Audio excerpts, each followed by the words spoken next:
এয়া মই ফুলকবি বাদামৰ সৈতে কণীৰ জোল বনাবলৈকে গৈ আছোঁ।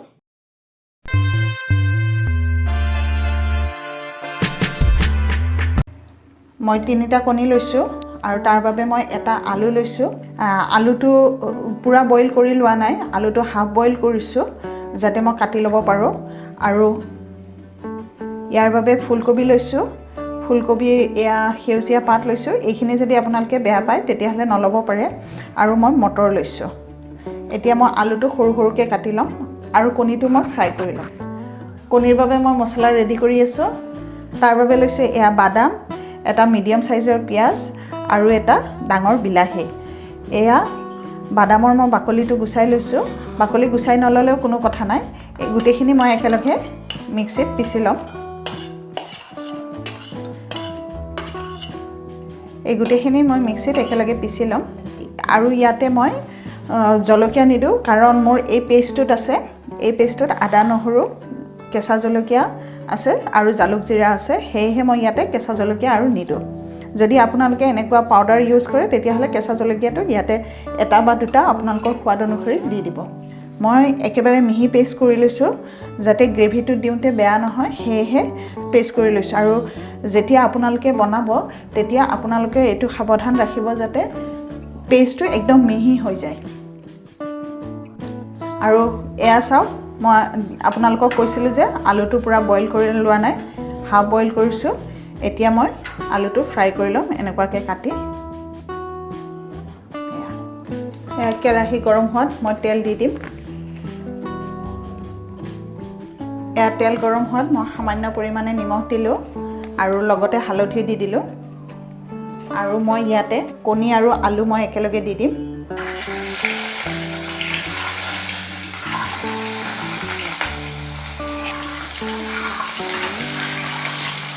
কণীটো মই বেছি ৰঙচুৱাকৈ নাভাজোঁ কাৰণ বেছি ৰঙচুৱা হৈ গ'লে কণীৰ যিটো হোৱাইটটো থাকে সেইটো খাবলৈকে ইমান টেষ্ট নাথাকে। সেয়েহে মই ইমান ৰঙচুৱাকৈ নাভাজোঁ। আৰু আপোনালোকে যদি বেয়া পায় আৰু আপোনালোকে যদি এনেকুৱা কণীটো বেছিকৈ ভাজিব বেয়া পায় তেতিয়াহ'লে কণী নভজাকৈও দিব পাৰিব। কণী বেছি ৰঙচুৱা হোৱা নাই, মই এতিয়া উঠাই দিম কণীকেইটা। কিন্তু আলুটো অলপ বেছি ৰঙচুৱাকৈ ফ্ৰাই কৰি ল'ম। মোৰ আলু প্ৰায় হ'বই ধৰিছে আৰু ছাইডত জেগা আছে কাৰণে মই ইয়াতে ফুলকবি ছাইডে ছাইডে দি দিম।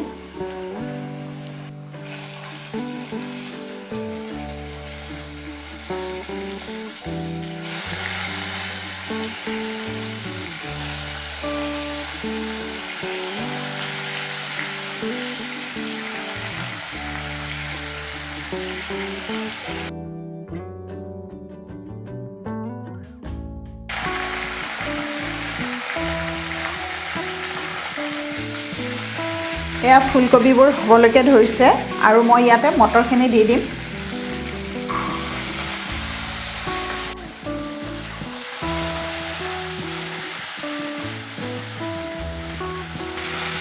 আৰু মই ইয়াতে এতিয়া ঢাকনি বন্ধ নকৰোঁ। এই মটৰখিনি অকণমান ফ্ৰাই কৰি মই এইখিনি উঠাই ল'ম।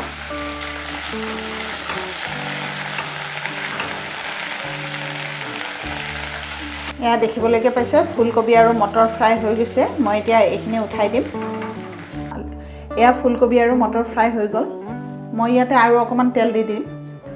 মই প্ৰথমতে তেলত সৰু চামুচেৰে এচামুচ মই চেনি দি লৈছোঁ যাতে কালাৰটো ভাল আহে। চেনিটো আপোনালোকে ইচ্ছা কৰিলে পিছতো দিব পাৰিব, কিন্তু মই এতিয়া দিওঁ কাৰণ কালাৰটো ভাল আহে, সেয়েহে মই এতিয়া দি দিওঁ।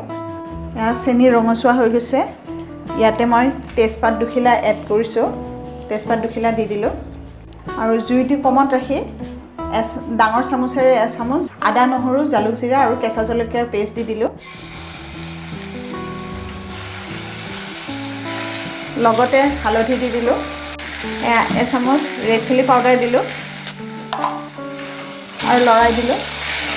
এয়া মছলা দিয়া হোৱাৰ পিছত মই এই পেষ্টটো দি দিম।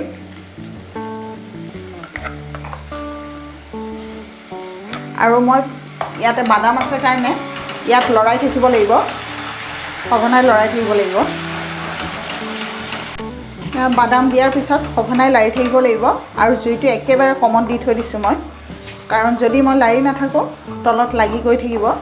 মই বাদাম দিছোঁ, আপোনালোকে ইচ্ছা কৰিলে কাজু নাইবা আমণ্ড দুইটাই দিব পাৰে এয়া মই মছলাখিনি তেল বিৰিঙি উঠালৈকে মই ফ্ৰাই কৰি ল'লোঁ আৰু বাদামৰ কেঁচা গোন্ধটো নাথাকে যাতে সেনেকুৱাকৈ ফ্ৰাই কৰি লৈছোঁ আৰু ইয়াতে মই দি দিলোঁ ভাজি থোৱা ফুলকবি আৰু মটৰখিনি আৰু এইখিনি মই মছলাৰ লগত ফ্ৰাই কৰি থাকিম এয়া মছলা আৰু ফুলকবি মই ভালকৈ ফ্ৰাই কৰি ল'লোঁ আৰু ইয়াতে মই গ্ৰাইণ্ডাৰত আখলি অকণমান পানী দি দিলোঁ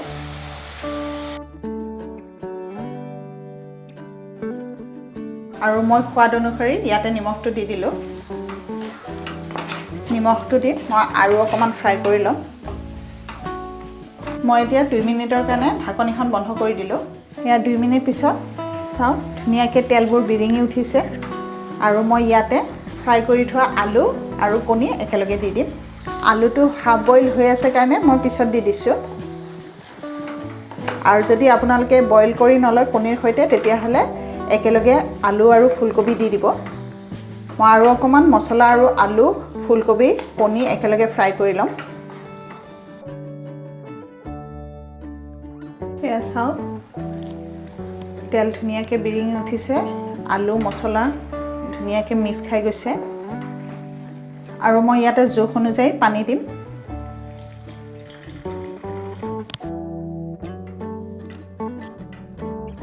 এয়া মোৰ হৈ গ'ল কণীৰ জোল আৰু চাওক দেখিবলৈকে কি ধুনীয়া হৈছে মই এতিয়া গেছটো অফ কৰি দিম এয়া ফুলকবি বাদাম আৰু আলুৰ সৈতে মই বনোৱা এয়া কণীৰ জোলখন খাই খুবেই টেষ্টি হয় আপোনালোকেও ঘৰত ট্ৰাই কৰিব আৰু যদি আগতীয়াকৈ খাইছে কমেণ্ট বক্সত কমেণ্ট কৰিবচোন আৰু মোৰ যদি এই ৰেচিপিটো ভাল লাগিছে তেনেহ'লে লাইক কৰিব শ্বেয়াৰ কৰিব আৰু মোৰ চেনেলটো ছাবস্ক্ৰাইব কৰি মোক উৎসাহিত কৰিব